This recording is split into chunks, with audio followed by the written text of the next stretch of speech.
les universités sont trop endettées. Ben là, vous avez la raison. C'est parce que dans le haut de la pyramide, l'argent et un goulot d'étranglement. Et là, à un moment donné, la base n'est pas arrosée. Et comme la base n'est pas arrosée, la source fait en sorte que ça se tarit et les problèmes apparaissent. Donc là, on le voit. Et chers auditeurs, ne soyez pas surpris. 75% des sommes dévolues par les deux paliers de gouvernement envers les institutions universitaires, ici au Canada, Québec, Canada, OK, est totalement intercepté par les membres de la haute direction. Le reste va être réparti comme ça dans la structure. Il reste 25%, là. Dans la structure, c'est payer les employés permanents qui sont là, payer également les salaires des profs, et puis payer également aussi, quoi? On a besoin de payer quelques bâtisses, mais certainement. Puis ce qui restera, on va le mettre pour la transmission du savoir dans les classes. Alors, soyez pas surpris, chers auditeurs, chers auditrices. Alors, voilà la situation. Hein?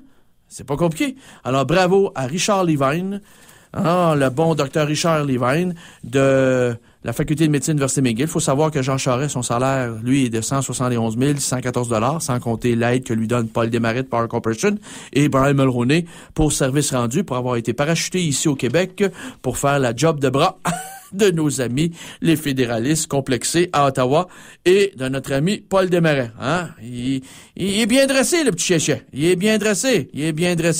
Bon, alors après ça, vous avez un autre qui est bien fortuné, M. Thierry Vandal, 410 000 $. 410 000 $ pour le boss d'Hydro-Québec, c'est bien. Et celui qui assure l'intérim à la Caisse de dépôt et de placement du Québec, celui qui a rien vu venir, M. Fernand Perrault, 430 000 $. Stephen Harper, lui, à Ottawa, et l'homologue de Jean Charest, lui aussi, 310 800 piastres. 310 800 piastres. C'est bon. Tu mériterais mieux que ça. Vraiment, là, pour le travail de SAP que tu fais et pour les retours d'ascenseur que tu envoies à tes petits copains de l'establishment privé, je pense que tu mériterais beaucoup mieux que ça parce que, à vrai dire, t'en donnes plus, hein, pour leur argent que les boss peuvent t'en concéder. Alors là, à quelque part, là, je veux dire, t'es déficitaire, mon cher Steven, il faut que tu demandes à réviser cela. Cher auditeur, j'ai commencé la semaine passée à vous parler de Wall Street, des fonds vautours et des services secrets. Et je vais poursuivre sur cette envolée lyrique immédiatement. Et la semaine passée, je vous avais parlé des hedge funds qui étaient impliqués dans la crise boursière sévère que nous traversons en ce moment. Et j'avais mentionné une dizaine de fonds qui sont totalement inféodés aux services secrets américains, surtout, c'est ceux-là dont j'ai mis l'emphase. Et je vais donc vous mentionner en ce moment-ci, je vais vous mentionner les 10 hedge funds, parce que là, je vais les trouver, là, parce que là, je tourne mes pages, auditeurs. Attendez, ne paniquez pas. Les voici. Donc, The Blackstone Group, Kohlberg, Kravis, Roberts and Company, l'acronyme c'est KKR, The Carlyle Group, Texas Pacific Group, Bain Capital Partner, Fortress Investment Group, Cerberus Capital Management, Clarium Capital Management et Atticus Capital Management et le dernier 10e, Providence Equity Partner. Voici les 10 fonds spéculatifs ou hedge funds, fonds d'arbitrage si vous voulez, qui sont en cheville avec les services secrets et qui nous ont valu cette merveilleuse crise des produits dérivés, 5 000 milliards de dollars qu'on retrouve sur les places boursières mondiales. Un détail. Alors, c'est du blé s'il vous plaît. Oui, c'est beaucoup de blé. Sachez-le, chers auditeurs. Alors, on poursuit avec Blackstone. En 1991, le Blackstone Investment Group LLC va s'implanter en Russie. Et pourquoi il s'implante en Russie? Ben, c'est parce que la maison Russie vient de chuter. La Russie est totalement dévastée. Le système communiste est effondré. Et on va s'en servir comme cheval de Troie pour récupérer une partie du stock militaire et nucléaire qui va ensuite être vendu à prix fort à la Chine, qui, à ce moment-là, est prête à acheter n'importe quoi et qui dispose de plus beaucoup de liquidités. En 1998, American International Group, AIG, dont le PDG, le président dégénéré, se nomme M. Maurice Greenberg, va entrer au capital du groupe Blackstone à hauteur de 7%, avec une mise de fonds initiale de 150 millions de dollars. Et M. Maurice Greenberg siège d'ailleurs sur le conseil d'administration de Blackstone Group. M. Greenberg, ce qu'il faut savoir de Maurice Greenberg, c'est un ancien service secret OSS, un ancien espion de l'OSS, Office of Strategic Services, qui est l'ancêtre de la CIA lors de la Seconde Guerre mondiale. La CIA a été créée en 1947 aux États-Unis. Il est membre également de puissants think tanks comme le Center for Strategic and International Study, la Commission trilatérale. Il est membre du Manhattan Institute à New York. Il est membre également du Business Roundtable et également il siège sur le conseil d'administration de la Federal Reserve Bank de New York, la Fed à New York. Il est directeur d'ailleurs de AIG, American International Group, une des compagnies d'assurance les plus puissantes au monde, de 1960 à 2005. Et il est également directeur de l'entité CV Starr & Company. Et ça appartient à M. Cornelius Starr, qui lui-même est un ancien des services secrets américains depuis la Deuxième Guerre mondiale dans l'OSS. Monsieur Greenberg, avec son entité AIG, ils vont investir un autre 1,2 milliard dans le fonds Blackstone. Et sur le conseil d'administration de AIG, qu'est-ce qu'on retrouve? On retrouve le vice-président de la compagnie, le général Frank Gardner Wisner II, et ce bonhomme-là est un membre de la CIA. Il est directeur de l'Office of Policy Coordination, ou l'OPC, et ça, c'est une entité qui a été créée de toutes pièces par M. Dick Cheney, le vice-président de George W. Bush, et il est ailleurs, et aussi également M. Frank Gardner Wisner II, et un bonhomme de la CIA. Il est directeur de Enron depuis 1997, et on sait ce qui va arriver à Enron le 2 décembre 2001. Faillite frauduleuse. Et c'est là l'arnaque. En qui peut-on faire confiance? Même les auditeurs comptables, Arthur Anderson, et il nous autorise des chiffres, il nous valide ça, et on sait que c'est toute de la magouille. Incroyable.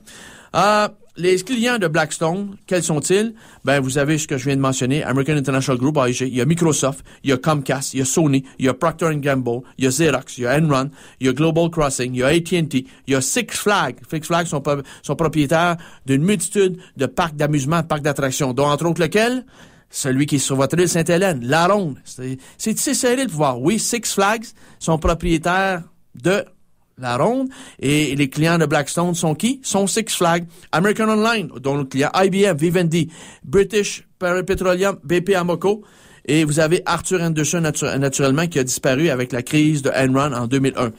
Le 17 octobre 2000, Blackstone Real Estate Advisor va racheter d'un fonds de pension qui s'appelle Teachers Insurance and Annuity Association, sa participation dans le bâtiment numéro 7 du World Trade Center, qui est alors sous le contrôle du promoteur Larry Silverstein, et le bâtiment numéro 7, avec des attentats terroristes du 11 septembre 2001, il va s'effondrer dans la fin de l'après-midi vers 17h du 11 septembre 2001 sans avoir été touché par aucun avion commercial. Et c'est assez troublant parce que ce bâtiment-là était condamné, était bourré d'amiante. Il y avait aussi des documents très importants dans ce bâtiment-là. Il y avait des documents qui appartenaient à la Securities and Exchange Commission, qui concernaient encore quoi? Qui concernaient tous les dossiers de transactions qu'avait fait M. George W. Bush depuis sa première compagnie de pétrole avec Arbusto Oil Energy, en passant par Spectrum 7 et Arcan Energy. Toutes les transactions, ces listings, c'était là. Et curieusement, tout ça a été détruit par le feu. C'est juste une coïncidence. Ce sont des choses qui arrivent. Qu'est-ce que vous voulez que je vous dise? On peut pas commencer à penser à des complots, à des conspirationnistes. Faut se calmer à l'autre bout du micro, là. On respire par les deux oreilles. Le 10 mars 2003, Blackstone recrute le secrétaire au Trésor de Bush fils, M. Paul O'Neill, qui lui était un ancien PDG de Alcoa, Aluminium Corporation of America. Et M. Paul O'Neill est membre également du Rand Institute. Et il est membre également du Institute for International Economics avec M. Peter Peterson, qui lui est le grand boss du groupe Blackstone.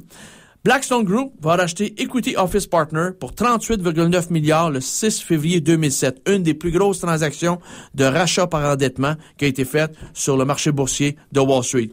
Blackstone Group contrôle 47 compagnies dans le monde qui génèrent pour 85 milliards de dollars de revenus annuels et emploient 350 000 personnes. Le 21 juin 2007, Blackstone va entrer il va rentrer au marché boursier, c'est-à-dire au New York Stock Exchange, le fameux NYSE, avec une capitalisation boursière de 40 milliards de dollars. Il y en avait pas assez d'argent. Ça en prenait plus. Il fallait pomper l'épargne publique. Tout le monde était content. Hey, Blackstone, as-tu goûté à du Blackstone? Apparemment que c'est bon. C'est des bons rendements annuels. On sait pas qui ce qu'il y a derrière ça, mais ça n'a pas d'importance. Ça marche. Jusqu'à temps qu'arrive la débâcle de 2008. Alors, tous ceux qui ont picolé à partir de juin 2007, ils se sont fait baiser. En juin 2007, juste au même moment qu'ils entraient sur le marché boursier, il fallait vendre la salade, eh bien, Blackstone va recruter deux grosses pointures. Ils vont recruter Lord Jacob Rothschild, dont le père, Victor Rothschild, est un ancien des services secrets MI5, Military Intelligence 5, depuis la Seconde Guerre mondiale, et un bonhomme qui, après ça, qui est allé travailler pour Shell, sur le conseil d'administration. Lord Jacob Rothschild va être rémunéré et recruté sur le conseil d'administration de Blackstone, mais ils vont aussi aller chercher le Tinami, à Monsieur George Jacob Rothschild de Londres, c'est la branche Rothschild de Londres, c'est Monsieur Brian